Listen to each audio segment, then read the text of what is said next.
నమస్తే అండి. ఏం పేరు సార్ మీ పేరు? శ్రీను. శ్రీను గారు. సార్ ఇది నిజాంపేటలో ఉంటారా? నిజాంపేటలో ఇక్కడే ఉంటాం. Okay sir. ఏం లేదు, ఎలా ఉంది సార్ అంటే ఇప్పుడు జిహెచ్ఎంసీ ఎన్నికలు రాబోతున్నాయి, అంటే మేయర్ ఎన్నికలు రాబోతున్నాయి. సో మరి ఏ పార్టీకి అవకాశం ఉందని మీరు అనుకుంటున్నారు? ఎందుకంటే కాంగ్రెస్ ఉంది, బీఆర్ఎస్ ఉంది, బీజేపీ ఉంది. రెడ్లు కలవించలేరు కదండి, రెడ్లే గెలుస్తారు. కాంగ్రెసే గెలుస్తుంది ముందు. అవునా? ఎందుకని రెడ్లకి అవకాశం ఉందంటారా? రెడ్లకి అవకాశం ఉంది. ఎందుకని? మిగతా వాళ్ళకు ఉండదండి, పార్టీ అలాంటిది. రానివ్వరు. ఎందుకని మరి కేసీఆర్ రెడ్డి కాదు కదా. కేసీఆర్ రెడ్డి కాకపోయినా ఆయన రానివ్వరు. ఎందుకంటే ఆయన వస్తేనే బాగుంటది. కేసీఆర్ వస్తే రానివ్వరు. ఇంటే పరిపాలన బాగలేదు, పట్టించుకోవట్లేదు. మున్సిపాలిటీయే రోడ్లు పట్టించుకోలేదు. వార్డు కౌన్సిలరే రారు కదండి పట్టించుకోవడానికి. ఏముందండి, అక్కడ ఆ హైట్ లో రోడ్డు ఉంది, అక్కడ గట్టు ఉంటే అక్కడ కొట్టేశారు. హైట్ చూడండి, గట్టు లేదండి, ఇలా గట్టు ఉంది. మా గట్టు అనే రోడ్డుకి సమానంగానే ఉంది, అది కొట్టుపాడు దొబ్బారు. సైకిల్ అన్ని రోడ్డు మీద ఇసిరేసారు. వాళ్ళ ఇష్ట ప్రజలు అయిపోయింది పరిపాలన. ఆంధ్రాలో పవన్ కళ్యాణ్ ఉన్నాడండి, వెళ్ళి పట్టించుకుంటున్నాడు. అలాంటి మంత్రి రావాలి, అలాంటి నాయకుడు లేడు. అసలు పరిపాలన రెడ్డి పరిపాలన. ఈ రెడ్డి పరిపాలనలో మనకి సరిగ్గా ఏం చేయట్లేదు, ఎవ్వరు ఏం చేయట్లేదు సార్. ఉచితాలు ఎట్లా ఉన్నాయి?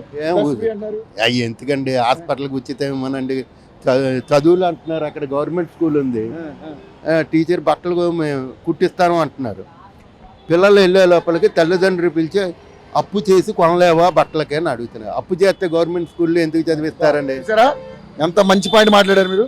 అసలు గవర్నమెంట్ స్కూల్లో చదివేటప్పుడు అప్పు చేసి ఎందుకు వేయాలి? చదివేది ఉచితం కదా. ఎందుకు హెల్ప్ చేయట్లేదు? తల్లిదండ్రులు పిలిచి ఇంకో అప్పు చేసి పిల్లలకు బట్టలు ఇస్తానంటున్నారు. ఎప్పుడు ఇస్తారు? ఇవ్వట్లేదు. బట్టలు ఇస్తలేదు, పుస్తకాలు ఇవ్వట్లేదు. కొనుక్కోమంటున్నారు.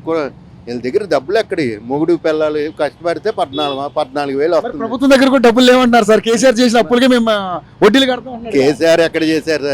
అనకపోతే ఎవరంటే మీరు మంచోడు కాదనాలి. నేను తగ్గాలంటే నేను మంచోడు అవ్వడం కోసం చెయ్యాలి. ఏదో అంతే, గవర్నమెంట్ అంతే. ఇదంతా రాజకీయ పరిపాలన, ప్రజాపరిపాలన కాదు, రాజకీయ పరిపాలన. ఇప్పుడు నేను వెళ్ళి మిమ్మల్ని తిట్టాను అనుకో, నన్ను కాపు కాసి కొట్టేస్తారు. నేనేం చెప్పలేను. పరిపాలన మారితే బాగుంటుంది అన్నారు.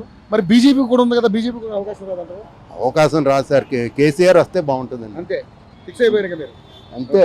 అసలు ఆయన వస్తాను. ఇదివరకు పరిపాలన చూడండి, ఇప్పుడు పరిపాలన చూడండి. నేను ఇక్కడ ఓటు హక్కుదారుని కాదు. నేను 2 ఏళ్ళలో కనిపించి అప్పుడు కేసీఆర్ గురించి గొప్పగా చెప్పుకునేవారు ఆంధ్రాలో.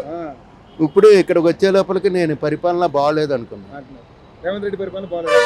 సరే, మరి ఇప్పుడు ఎస్ఐఆర్ అని వచ్చింది సార్, ఓటు హక్కులు అంటే దొంగ ఓట్లు తీసేసి అయ్యండి. అది ఎలా అనిపిస్తుంది? అది బాగానే అనిపిస్తుంది. తీసేయాలి, దొంగ ఓట్లు తీసేయాలి. అంటే గవర్నమెంట్ కాంగ్రెస్ గవర్నమెంట్ కాకుండా కేసీఆర్ ఈసారి ఎన్నికల్లో నిలబడ్డాడు అనుకోండి, బాగుంటుంది. ఆయనే నెగ్గుతారులేండి, షూరు. ఇంకా హేమంత్ రెడ్డి గారి గురించి పట్టించుకోక్కర్లేదు, నాకు తెలుసున్నది వరకు. Thank you sir, thank you so much.